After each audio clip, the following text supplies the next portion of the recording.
In the quiet depths of Earth's oceans, a discovery is made that will change the course of history forever. An ancient structure hidden beneath the waves is found by a team of explorers whose curiosity and determination lead them to uncover the long-forgotten remnants of a past civilization. The structure is not of earthly origin. Its design too advanced, its materials unlike anything seen before on this planet. When the explorers activate a strange mechanism embedded in the ruins, they are startled by a holographic map that emerges from the depths, revealing a path across the stars. The map is a star chart pointing to distant locations scattered across the galaxy, but there's something more to it.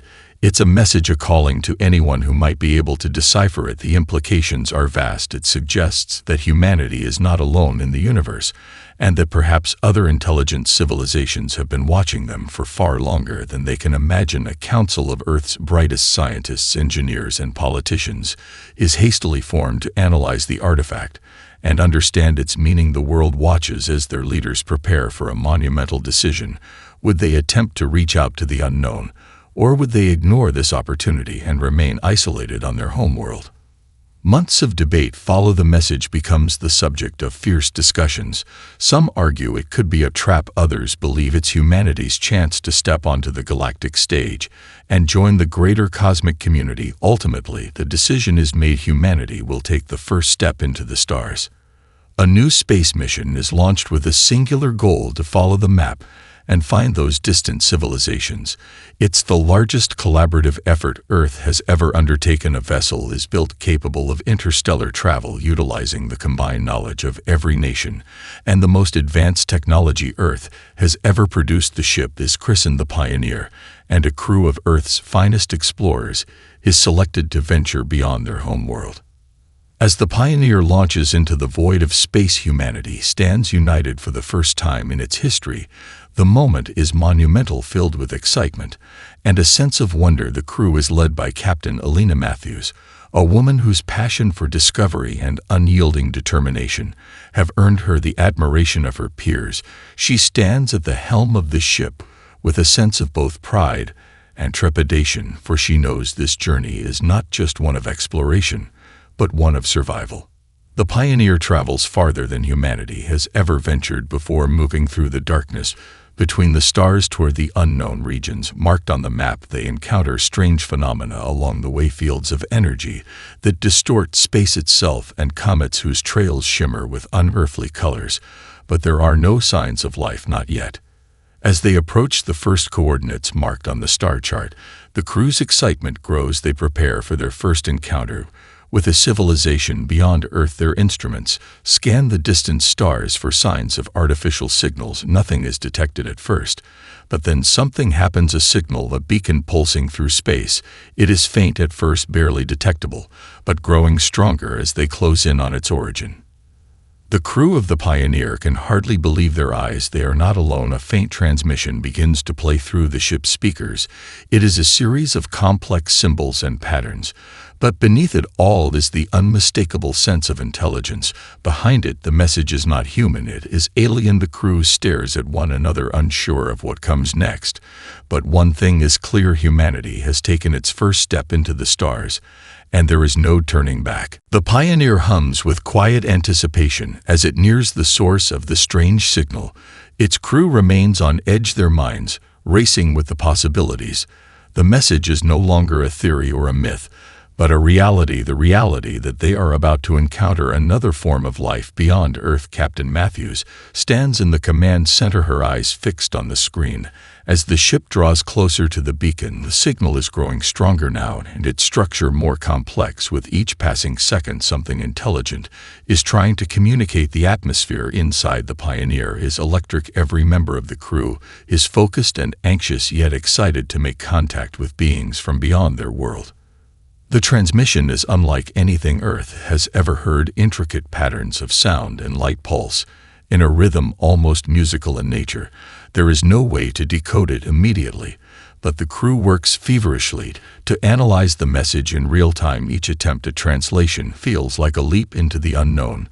Just as hope begins to waver, the chief engineer, Dr. Aidan Clark, identifies a repeating sequence within the signal, a series of mathematical patterns that appear to be universal, the key to understanding. It is closer than anyone anticipated. For days, the crew works tirelessly to decode the message. It is no easy task, but the patterns slowly begin to take shape, revealing glimpses of language beneath the surface. The message is both an invitation and a warning. It seems that the signal is coming from an advanced alien race known as the Yurt, an enigmatic and ancient species that has long since mastered the art of communication through complex signals. But the message is not entirely welcoming. A fragment of it suggests that the Yurt view humanity as an unknown entity, a species untested and potentially dangerous. Captain Matthews makes the decision to proceed with caution, sending a return signal confirming the crew's peaceful intentions. The Pioneer enters a new phase of its journey, moving toward the source of the transmission. The crew braces themselves for what lies ahead, and as the ship finally approaches the planet where the signal originated, they catch their first glimpse of a civilization. Unlike anything they could have imagined, the planet is beautiful, a swirling mix of colors and lights. But something is off. The environment feels strangely quiet, almost too quiet for a world of such vast technological achievement. The Pioneer enters orbit around the planet, and the crew receives their first clear visual of the alien city, below vast sprawling structures that seem to float in the sky, illuminated by what appears to be artificial suns. No signs of life are visible, but the crew continues their scans. The tension is palpable. Everyone aboard the Pioneer holds their breath, wondering what will happen next. Without warning, a ship emerges from the city's atmosphere, its design sleek and menacing, its engines pulsing with strange energy. The crew's sensors detect that it is armed. The atmosphere shifts from anticipation to fear within moments. The alien ship comes alongside the Pioneer and broadcasts a chilling message. The Yurt are not here to greet humanity, but to test it. They believe humanity's presence in the galaxy is an anomaly that must be dealt with. The tension between the two ships builds, and Captain Matthews prepares for the worst. As the alien ship locks onto the Pioneer, a cold voice echoes over the comms. An ultimatum is issued: humanity will prove its worth or face annihilation. The Pioneer's crew is left with no choice but to respond, and what happens next will determine whether humanity can survive its first encounter with the galaxy's powerful forces, or be erased before it even has a chance to begin. The alien ship hovers ominously in the void just outside the Pioneer's orbit. Its weapons systems are fully activated, and the air inside the command center is thick with tension. Captain Matthews remains calm on the outside, but inside she is calculating every possible outcome. Her crew looks to her for direction. She knows the stakes are higher than ever. They are outmatched, outgunned, and vastly outnumbered by a species whose history spans millennia. But she also knows one thing deep in her gut: humanity's greatest strength lies in its ability to adapt when faced with the impossible. The alien voice cuts through the silence, once more its tone cold and unwavering: "We demand proof of your species' worth, or we will consider you a threat." The Pioneer will be destroyed. The crew stares at the screen in disbelief. No one could have predicted this confrontation, not like this. The Yurt do not greet new species with open arms. They test them coldly. They gauge whether the species is worth keeping alive or eliminating entirely. There is no room for error in their eyes. Captain Matthews speaks with authority, her voice steady but firm. "We come in peace. We seek only knowledge and cooperation with the civilizations of the galaxy."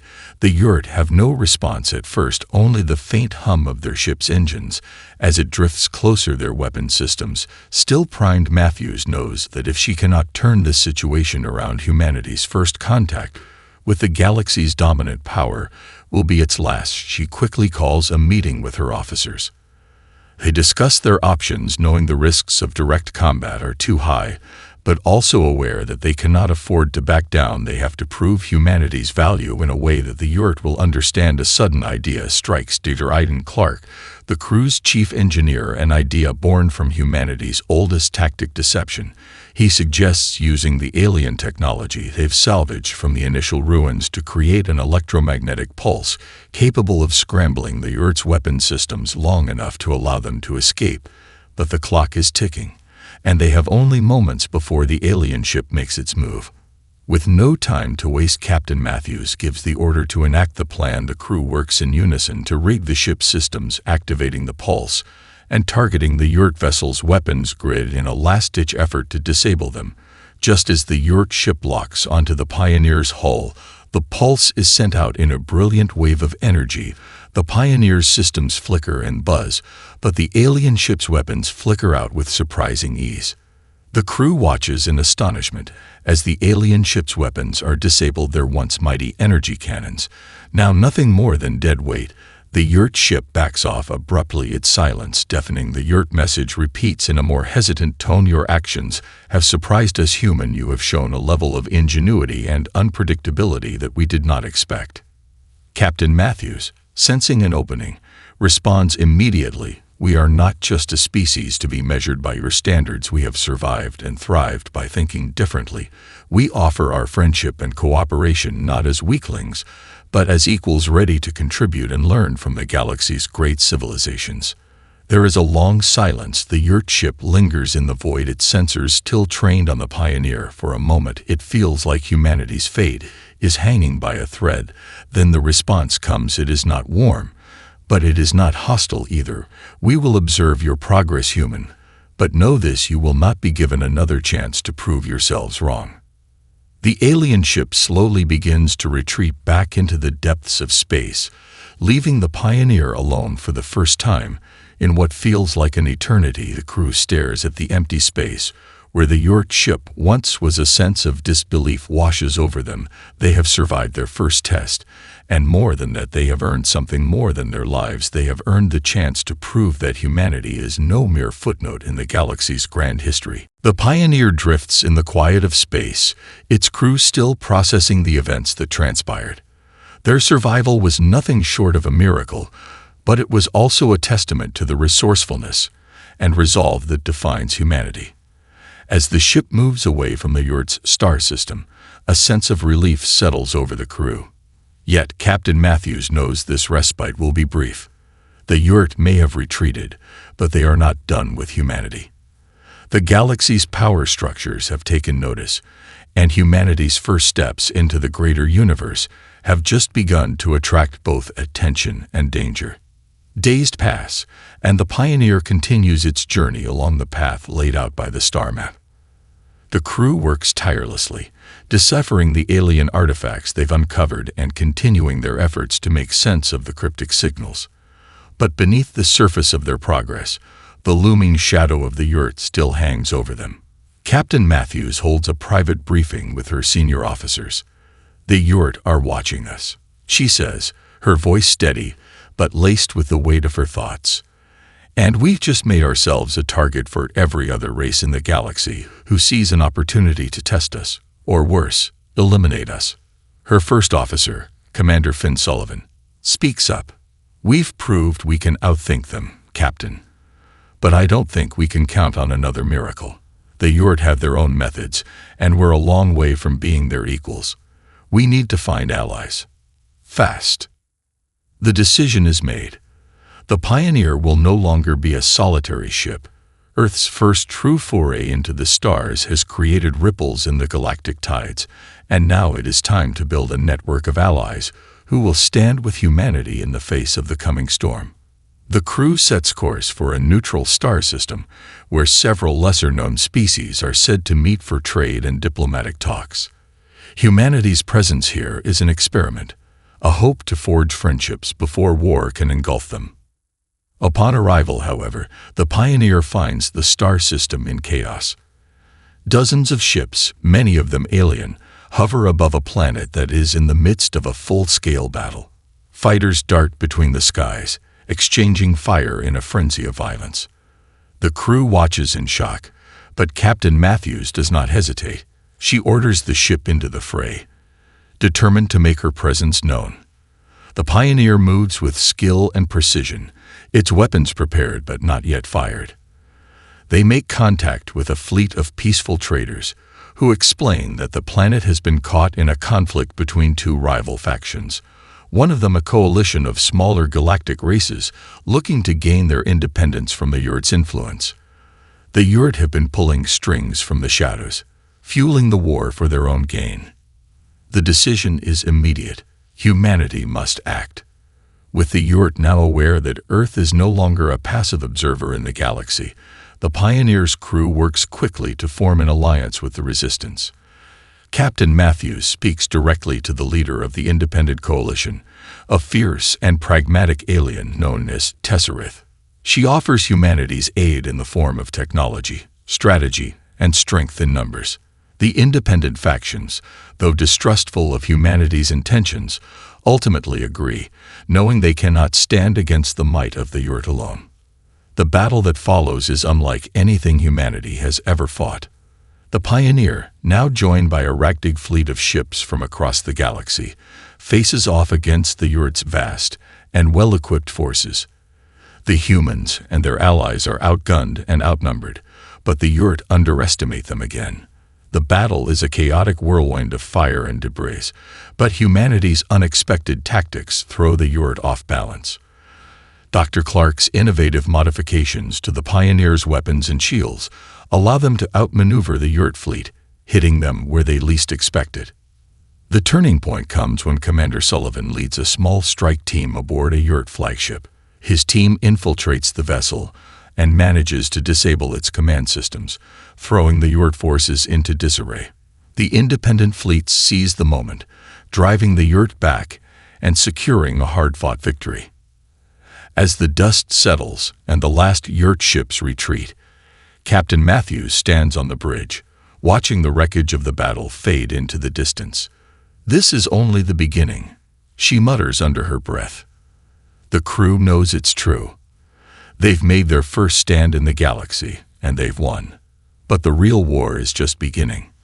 The Yurt will not forget this defeat, and soon, all the galaxy will be watching humanity's next move. The battle of resolve has been fought, and humanity has proven it can stand tall in the face of overwhelming odds. Now, as the Pioneer sets course for the next stage of their journey, Captain Matthews feels the weight of her responsibility. The galaxy is vast, and the path ahead is uncertain, but humanity's spark has been ignited, and there's no turning back now. In the aftermath of their stunning victory against the Yurt, the crew of the Pioneer begins to feel a shift in the atmosphere. They have proven themselves capable of standing toe-to-toe with one of the galaxy's most formidable forces, but they also know that the battle was just one piece in a much larger puzzle. The Yurt will not take their defeat lightly, and the galaxy's other powers, both known and unknown, are sure to watch with suspicion. Humanity's newfound role in the galaxy has been marked by bloodshed, but it has also sparked a fire that is quickly catching hold among the oppressed and downtrodden civilizations. Captain Matthews stands at the helm of the Pioneer, gazing at the stars ahead. The alliance with the Resistance factions has grown stronger in the wake of their victory. Other civilizations, too, are beginning to seek out Earth, intrigued by the human ability to think outside the conventional frameworks of galactic warfare. For the first time in history, humanity is seen not as a minor player, but as a force capable of shaping the future of the galaxy. The independent factions that fought alongside humanity in the battle against the Yurt begin to consolidate their power. From the fringes of the galaxy, new alliances are born, humanity at the center. Captain Matthews receives a message from Tesserith, the leader of the Resistance, who now wishes to form a permanent coalition with Earth.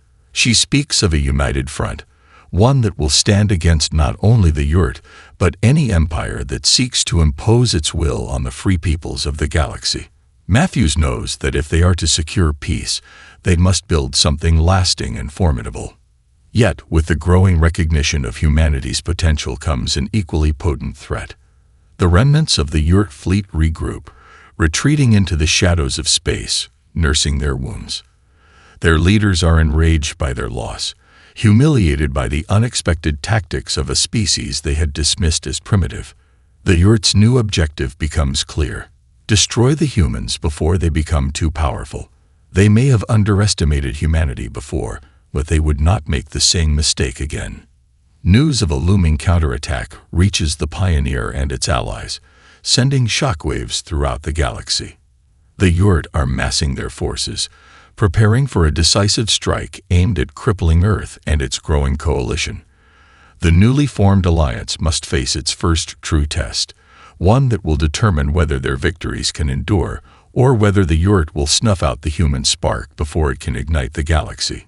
The time for diplomacy and building is over. Earth's leaders make the difficult decision to fight, knowing that there is no other way forward. As the Pioneer sets course for the gathering fleet of their newfound allies, Matthews addresses her crew, rallying them for the coming battle. "We've come this far," she says, her voice steady and resolute. "But now we fight not just for our survival, but for the future of the galaxy. We are no longer the underdogs. We are the hope for something greater. We are humanity, and we are unconquerable." The stage is set. As the combined fleets of humanity and its allies move into position, they face down the might of the Yurt. The Yurt, in their arrogance, believe that the humans are nothing more than an irritant, something that can be stamped out. But humanity has shown time and time again that it can turn the tables when the odds are stacked against them. With their unmatched creativity, adaptability, and unyielding will, humans are no longer a species that can be underestimated. The first shots of the battle ring out, and the galaxy trembles as Earth's allies stand shoulder to shoulder with humanity, fighting not just for survival, but for the very ideals that have driven them from the beginning: freedom, unity, and the unshakable belief that no matter the odds, they will rise. Humanity has become a symbol, not just of resistance, but of hope. Their victory in this next battle will set the course for the future, and for the first time, the galaxy will see that the humans are not just survivors, they are conquerors in their own right. The battle against the Yurt was only the beginning. Despite their hard-won victory, humanity and its allies know that the galactic stage is fraught with dangers far beyond the reach of their present alliances. The Yurt, though temporarily driven back, are a species of unparalleled patience and resilience, and they will stop at nothing to reclaim their dominance over the galaxy. What the crew of the Pioneer doesn't yet realize, however, is that they have drawn the attention of a far darker and older force, one that has been lurking in the shadows of galactic history, waiting for the right moment to strike. As the Pioneer and its allies begin to solidify their position in the galaxy, a new message arrives, encrypted, ominous, and unsettling. The message, decoded by Dr. Clark and the ship's intelligence officers, comes from a race known only as the Varin. The transmission is simple, yet chilling. "The time of your reckoning has come. You are not the first to challenge the old order. You will be the last." Captain Matthews is immediately alerted. The name Varin is one she has never heard before, but the chilling tone of the message strikes a nerve in her. The Varin are a long-forgotten race, their history obscured by time and myth. Ancient texts speak of their power, of their ability to shape entire star systems, to manipulate the very fabric of space itself. Some say they were the original rulers of the galaxy, subjugating countless civilizations before they mysteriously vanished. But now, it seems, they have returned. As Matthews briefs her officers, the weight of this new threat is clear. The Varin are not merely another warlike race. They are something far more dangerous. The galaxy may have forgotten them, but the Varin remember everything. They are the architects of the ancient empires that once ruled the stars, and they view the rise of humanity as a threat to their long-standing plans. The Pioneer and its fleet set course toward the heart of the Varin's territory, guided by the scant information they have gathered. Tensions run high as they enter uncharted space, the crew on edge as they cross into a region known only as the Cradle of the Forgotten. This is where the Varin are believed to reside, deep within the heart of an ancient empire that has not seen the light of day for millennia. The further they travel, the more the crew begins to notice the signs of the Varin's influence. Vast, abandoned cities drifting in space, ships that seem frozen in time, and strange energy fields that distort their instruments. The Pioneer itself begins to feel the weight of the region, as if it is passing through a veil that separates the known galaxy from something far older, far darker. When they finally reach the heart of the Varen's empire, they are greeted by a terrifying sight, a fleet of ships unlike anything the humans have ever seen. The ships are massive, monolithic, and seem to be made of a living, pulsating material. The crew watches in awe and fear as the fleet moves toward them, as if summoned by the mere presence of the pioneer. Suddenly, a new message comes through, a direct communication from the Varen. The voice that speaks is ancient and cold, echoing with the weight of millennia. You dare to trespass in our domain. You have awakened what should have remained dormant. Captain Matthews stands firm, her voice resolute.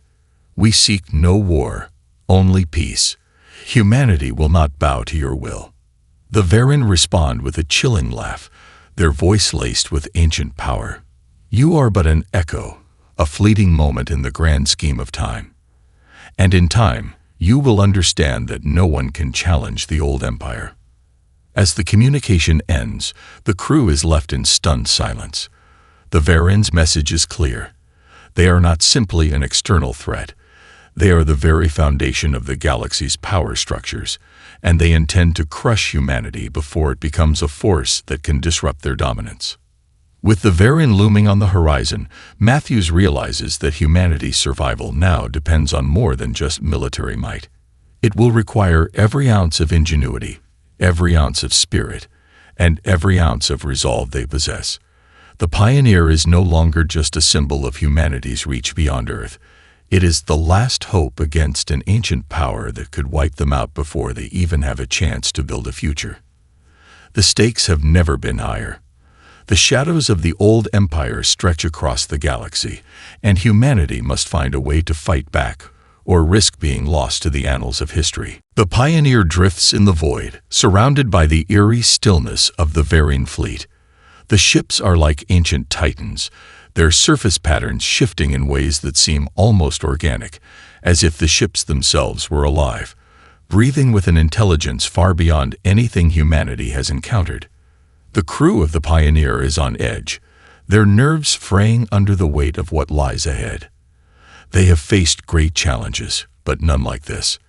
The Varen are not just another enemy. They are a force older than the stars themselves, their power vast and incomprehensible. Captain Matthews stands at the bridge, her gaze fixed on the approaching fleet. The silence is broken only by the hum of the ship's systems, the occasional crackle of static from the communications array. The Varen have not made any overt moves yet, but the crew knows they are being watched. They are in the heart of the storm now, and there is no turning back. The moment of truth arrives when a new transmission comes through, this time from the lead ship in the Varen fleet. The voice that answers is not the same as before. This one is even older, more commanding. It resonates with a power that seems to shake the very foundation of space itself. Humanity. The voice intones, you are a curiosity, a fleeting spark in the eternal night of the galaxy. You think you can challenge the established order, but you are nothing more than an insignificant blip on the radar of time. Your actions have awakened the wrath of the Varen. We offer you one chance. Bow before us, and we may allow you to remain alive for a time. The crew exchanges tense glances, unsure of how to respond. Captain Matthews, despite the fear that churns in her stomach, stands resolute. She speaks firmly into the comms, her voice unwavering. We do not bow to threats. We do not surrender to tyranny. Humanity stands for something greater: freedom, resilience, and the will to carve our own destiny. We will not submit. The Varen's reply is cold and final. Then you will perish, as all who have stood against us before you. Your existence is a threat to the galaxy's true order, and we will erase you as we have erased countless others. With that, the communication ends, and the Varen fleet begins to close in, their ships like shadows encircling the Pioneer. The situation has gone from diplomatic to dire in a matter of moments. The crew knows that this fight will not be like any other they faced. The Varen are not just an empire. They are an ancient, all-encompassing force. Humanity is out of its league, yet the crew also knows there is no other choice but to fight. Captain Matthews orders the Pioneer into evasive maneuvers, hoping to buy time while the crew works to come up with a strategy.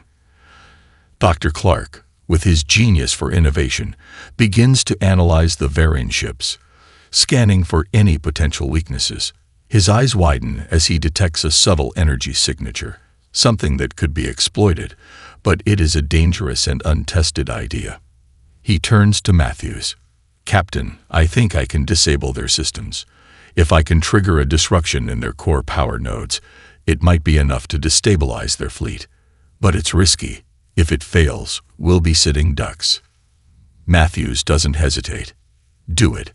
We don't have a choice." The crew works quickly, coordinating their efforts to activate Clark's plan. The Pioneer becomes a flurry of activity as engineers, scientists, and officers alike scramble to prepare. The tension in the air is palpable. If they fail, they will die. If they succeed, it will be humanity's greatest chance to survive. The Pioneer accelerates toward the center of the Varian fleet, weaving through the massive ships, its shields flickering under the strain of the Varian's energy blasts. The crew braces as Clark's device is activated, a pulse of energy sent through the ship's core, targeting the weak point in the Varian fleet's power structure. A low hum fills the ship as the pulse travels through space toward the Varian ships. And then the unthinkable happens. The pulse connects. For a moment, nothing changes. But then, the first of the Varian ships begins to falter, its engines sputtering as if suddenly deprived of power. Another follows suit, then a third, and soon, the entire fleet is caught in the cascade of disruptions. The Varian ships stagger, their weapons systems faltering, and their once imposing formations begin to break apart. Captain Matthews seizes the moment. "Now, everyone, attack." The Pioneer and its allies move into action, exploiting the chaos in the Varian fleet. Laser blasts and ion cannons light up the void as the combined forces of humanity and its new allies launch a full-scale assault. The battle rages on, but for the first time, humanity is not on the defensive. They are fighting back, against the might of an ancient empire, against the odds stacked impossibly high. But with the heart of the galaxy watching, they refuse to yield. The Varian are not easily defeated, but they have underestimated the strength of humanity's resolve. The battle for the future of the galaxy has begun, and humanity is no longer just a curious spark. It is a fire that cannot be extinguished. The Pioneer surges forward, its engines roaring through the broken remnants of the Varian fleet. The battlefield is a chaotic dance of light and destruction. But for the first time since humanity's arrival in the stars, there is a sense of hope, a belief that against all odds, humanity might not just survive, but thrive.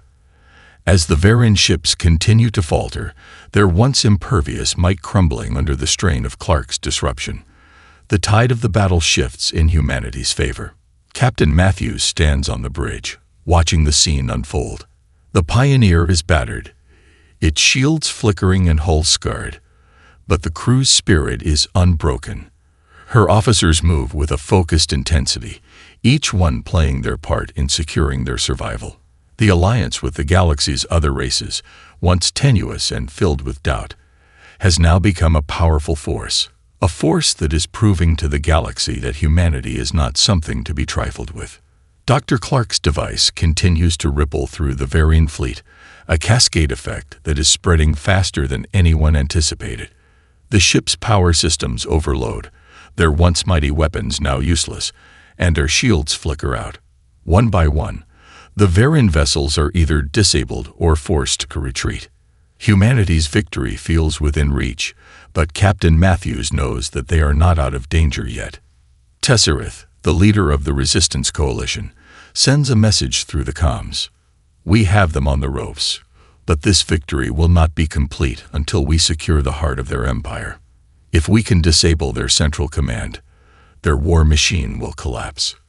Matthews nods, her decision clear. "We press on. We end this now." The Pioneer, with its allies, breaks through the last line of defense and makes a beeline for the Varian's flagship, a colossal structure at the heart of the battle. As they approach, the Varen's remaining forces try to regroup, but the damage is done. Their once unyielding will has been shattered, and the remnants of their fleet are no longer a threat. Commander Sullivan leads a strike team aboard the flagship, his mission to infiltrate and disable the Varen's central command. As the team breaches the ship's hull, they are met with resistance. Varen soldiers, their appearance unlike anything humanity has seen before, each one armored in living metal, their eyes glowing with the eerie light of ancient power. But Sullivan's team is relentless. The battle is brutal, but with every step, the Varen's grip on their empire weakens. On the bridge of the Pioneer, Matthews watches as the strike team reaches the core of the flagship. "Do it now," she commands. Clark activates the final part of his plan. A surge of energy pulses through the Varen flagship systems, shutting down their central command, and with it, the Empire's ability to coordinate. The Varen fleet falls into disarray, their once imposing structure unraveling as their forces turn on each other in confusion. The battle is won. The Varen, though formidable, have been defeated. As the Pioneer and its allies stand victorious in the wake of the battle, the weight of what has just occurred begins to settle. The galaxy is forever changed. The Orcs' empire has been put on notice, and the Varen's ancient dominion has crumbled. Humanity has not only survived, but has proven itself capable of defying the odds, uniting fractured civilizations, and standing up to the oldest powers in the galaxy. Captain Matthews, standing at the helm, watches the stars stretch out before her. It is a quiet moment, one filled with the realization that the future is uncertain, but it is also full of possibility. Humanity has not only carved a place for itself in the galaxy, it has forged its own path, a path that will be defined not by the oppressive forces of ancient empires, but by the unyielding strength of human will. "We've done it," Matthews says, her voice calm but filled with conviction. "This is only the beginning. We've fought for our place in the galaxy, and now we will shape the future. The dawn of humanity is here." The crew of the Pioneer stands together, their hearts filled with pride and determination. The galaxy may have been dominated by ancient empires for millennia, but humanity has shown that it will not be a footnote in their history. No longer just a species struggling for survival, humanity is now a beacon of hope in the stars, a symbol of resilience, ingenuity, and the unbreakable will to rise against any force that seeks to conquer. The galaxy, once a distant dream, is now their stage. And humanity, having faced its darkest hour and emerged victorious, is ready to take its place at the center of a new era. An era where they are not just survivors, but the architects of their own destiny.